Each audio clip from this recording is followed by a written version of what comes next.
നമ്മൾ ഇന്ന് unit 1 diversity of life ഫോംസിൽ കൊടുത്തിട്ടുള്ള മൊഡ്യൂൾ 1 ബാക്ടീരിയകളെ പറ്റിയാണ് പഠിക്കുവാൻ പോകുന്നത്. ബാക്ടീരിയകൾ ഏകകോശ ജീവികളാണ്. ഇവയുടെ പ്രത്യേകത എന്തെന്നാൽ ഇവർക്ക് വ്യക്തമായ മർമ്മം അഥവാ ന്യൂക്ലിയസ് കാണപ്പെടുന്നില്ല. പ്രോകാരിയോട്ടുകൾ എന്നാണ് ഇവയെ വിളിക്കുന്നത്. ഉത്ഭവത്തെ പറ്റി പറയുകയാണെങ്കിൽ ഭൂമിയിൽ ജീവൻ തുടങ്ങിയ കാലം മുതൽക്കേ ബാക്ടീരിയകൾ ഉണ്ടായിരുന്നു. ഏറ്റവും ആദ്യം രൂപപ്പെട്ട ജീവജാലങ്ങളിൽ ഒന്നാണിവ. ഇവ സർവ്വവ്യാപികളാണ്, അതായത് മണ്ണിലും വെള്ളത്തിലും വായുവിലും മനുഷ്യർക്ക് ജീവിക്കാൻ കഴിയാത്തത്ര കഠിനമായ പരിസ്ഥിതികളിൽ പോലും ഇവയെ കാണാം. ഇവയുടെ വലിപ്പം 0.5 മുതൽ 5 മൈക്രോമീറ്റർ വരെയാണ്. ഇവയ്ക്ക് ചീഞ്ഞഴുകുന്ന വസ്തുക്കളെ നശിപ്പിക്കുന്ന വിഘടനകാരികളായും രോഗങ്ങൾ ഉണ്ടാക്കുന്ന രോഗകാരികളായും പ്രവർത്തിക്കാൻ സാധിക്കും. മാത്രമല്ല ചെടികൾക്ക് വളരാൻ ആവശ്യമായ നൈട്രജൻ മണ്ണിൽ ഉറപ്പിക്കുന്ന നൈട്രജൻ ഫിക്സേഷൻ പോലുള്ള കാര്യങ്ങളിൽ സഹായിക്കുന്ന ഗുണകരമായ ഏജൻറ്റുകൾ കൂടിയാണ് ഈ ബാക്ടീരിയകൾ. വിവിധ തരത്തിൽ ഇവയെ കാണുന്നുണ്ട്. ഗോളാകൃതിയിൽ, വട്ടത്തിൽ ഉള്ളവയാണ് ഗോളാകൃതിയിൽ ആയിട്ട് കാണപ്പെടുന്നത്. ഇവ കൂടിച്ചേർന്ന് മുന്തിരിക്കുല പോലെ സ്റ്റെഫിലോകോക്കായി ആയിട്ട് കാണപ്പെടുന്നു. ദണ്ടു പോലെയുള്ളവയുണ്ട്, നീളത്തിലുള്ള വടിയുടെ ആകൃതിയിലുള്ളവ. അതുമാത്രമല്ല ചുരുളാകൃതിയിലുള്ളവയുണ്ട്, കോമ പോലെയുള്ള ആകൃതിയിലുള്ളവയുണ്ട്, തന്തുക്കൾ പോലെയുള്ള ആകൃതിയിലുള്ളവ ബാക്ടീരിയകളെ കാണാവുന്നതാണ്. ഇനി ഗ്രാം സ്റ്റെയിനിങ്. 2 തരത്തിൽ ഗ്രാം സ്റ്റെയിനിങ് കാണാം. Gram positive, gram negative. സ്റ്റെയിനിങ്ങിന് ശേഷം ഇവ വയലറ്റ് അല്ലെങ്കിൽ നീല നിറത്തിൽ കാണപ്പെടുന്നു.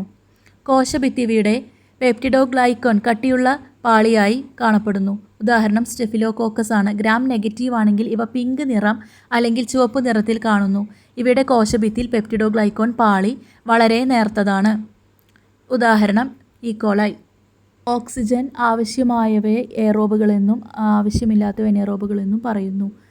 ഇനി ultra structure of bacterial cell. ഇവയുടെ കോശത്തിനുള്ളിൽ DNA കെട്ടുപിണഞ്ഞു കിടക്കുന്ന ഒരു പ്രത്യേക ഭാഗമുണ്ട്. ഇതിനെയാണ് ന്യൂക്ലിയോയിഡ് എന്ന് വിളിക്കുന്നത്.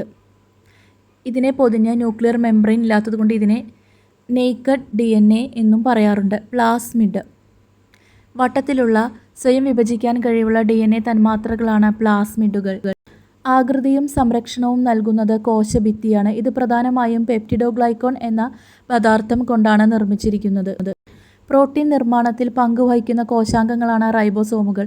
ബാക്ടീരിയകളിൽ കാണപ്പെടുന്നത് 70S തരം റൈബോസോമുകളാണ്. കോശസ്തരത്തിൻ്റെ ഉള്ളിലേക്കുള്ള മടക്കുകളെയാണ് മീസോസോമുകൾ എന്ന് പറയുന്നത്. ഇവ ശ്വസനം, DNA വിഭജനം തുടങ്ങിയവ വഹിക്കുന്നു. ബാക്ടീരിയയുടെ പുറമേ കാണപ്പെടുന്ന പ്രധാന ഘടനകളാണ് ഫ്ലജെല്ല, പൈലി, ഫിംബ്രിയെ എന്നിവ. ഫ്ലജെല്ല ബാക്ടീരിയക്ക് ചലനശേഷി നൽകുന്ന നീളമുള്ള ചാട്ടവാർ പോലുള്ള അവയവങ്ങളാണ്. ഇവ ബാക്ടീരിയയെ ഒരു സ്ഥലത്തു നിന്ന് മറ്റൊരു സ്ഥലത്തേക്ക് നീങ്ങാൻ സഹായിക്കുന്നു. പൈലി. ഇവ ഫ്ലജെല്ലയേക്കാൾ നീളം കുറഞ്ഞതും എന്നാൽ ഫിംബ്രിയയേക്കാൾ വലിപ്പമുള്ളതുമായ കുഴൽ പോലുള്ള ഘടനകളാണ്. പ്രധാനമായും ബാക്ടീരിയൽ കോൺജുഗേഷൻ, ബാക്ടീരിയകൾ തമ്മിൽ ജനിതക വസ്തുക്കൾ കൈമാറുന്ന പ്രക്രിയ, ഒരു ബാക്ടീരിയ മറ്റൊരു ബാക്ടീരിയയുമായി ബന്ധിപ്പിക്കാനാണ് ഇവ സഹായിക്കുന്നത്. ഫിംബ്രിയെ. ഇവ ശരീരത്തിൽ വളരെ ചെറിയ നാരുകൾ പോലെ കാണപ്പെടുന്ന ഘടനകളാണ്. ബാക്ടീരിയകളെ വിവിധ പ്രതലങ്ങളിൽ പറ്റിപ്പിടിച്ച് വളരാൻ ഇവ സഹായിക്കുന്നു. ഇവ മൂന്നും ബാക്ടീരിയയുടെ ഉപരിതലത്തിൽ കാണപ്പെടുന്നവയാണെങ്കിലും ഇവയുടെ പ്രധാന ധർമ്മങ്ങൾ വ്യത്യസ്തമാണ്. ബാക്ടീരിയകളെ ഒരു പോഷക മാധ്യമത്തിൽ വളർത്തുമ്പോൾ അവയുടെ എണ്ണത്തിൽ ഉണ്ടാകുന്ന മാറ്റങ്ങളെ 4 വ്യത്യസ്ത ഘട്ടങ്ങളായി തിരിക്കാം. Lag phase. ബാക്ടീരിയകളെ പുതിയ മാധ്യമത്തിലേക്ക് മാറ്റുമ്പോൾ അവ പെട്ടെന്ന് വിഭജിക്കാൻ തുടങ്ങുന്നില്ല. പുതിയ സാഹചര്യവുമായി പൊരുത്തപ്പെടാനും വിഭജനത്തിന് ആവശ്യമായ എൻസൈമുകളും പ്രോട്ടീനുകളും ഉൽപ്പാദിപ്പിക്കാനും സമയമെടുക്കുന്നു. അടുത്തത് ലോഗ് ഫേസ് അഥവാ എക്സ്പൊണൻഷ്യൽ ഫേസ്. ഈ ഘട്ടത്തിൽ ബാക്ടീരിയകൾ വളരെ വേഗത്തിൽ വിഭജിക്കാൻ തുടങ്ങുന്നു. Stationary phase. പോഷകങ്ങൾ കുറയുകയും വിഷമാലിന്യങ്ങൾ അടിഞ്ഞുകൂടുകയും ചെയ്യുമ്പോൾ വിഭജന നിരക്ക് കുറയുന്നു. പുതിയ ബാക്ടീരിയകൾ ഉണ്ടാകുന്നതും പഴയവ നശിക്കുന്നതും തുല്യമാകുന്നതിനാൽ മൊത്തം എണ്ണത്തിൽ മാറ്റം വരുന്നില്ല. ഡീക്ലൈൻ അല്ലെങ്കിൽ ഡെത്ത് ഫേസ്. പോഷകങ്ങൾ പൂർണ്ണമായും തീരുകയും മാലിന്യങ്ങൾ വർദ്ധിക്കുകയും ചെയ്യുമ്പോൾ ബാക്ടീരിയകൾ കൂട്ടത്തോടെ നശിക്കാൻ തുടങ്ങുന്നു. ബാക്ടീരിയയുടെ പ്രത്യുൽപാദനം. ബൈനറി ഫിഷൻ വഴിയാണ് പ്രത്യുൽപാദനം നടക്കുന്നത്. ബൈനറി ഫിഷൻ്റെ ആദ്യഘട്ടത്തിൽ ബാക്ടീരിയയുടെ DNA ഇരട്ടിയാകുന്നു. അതിനുശേഷം കോശത്തിനുള്ളിൽ നടക്കുന്ന പ്രധാന ഘട്ടങ്ങളാണ് കോശത്തിൻ്റെ നീളം കൂടുന്നതും അതുപോലെ തന്നെ മധ്യഭാഗത്ത് ഭിത്തി രൂപപ്പെടുന്നതും. അതിനുശേഷം കോശം 2ആയി പിരിയുന്നു. ബാക്ടീരിയൽ ജനിതക മാറ്റങ്ങളെക്കുറിച്ചുള്ള പഠനത്തിൽ വളരെ പ്രധാനപ്പെട്ട ഒന്നാണ് ട്രാൻസ്ഫോർമേഷൻ. ബാക്ടീരിയകൾ അവയുടെ ചുറ്റുപാടിൽ നിന്ന് DNA വലിച്ചെടുക്കുകയും അത് സ്വന്തം ജനിതക ഘടനയുടെ ഭാഗമാക്കുകയും ചെയ്യുന്ന പ്രക്രിയയാണിത്.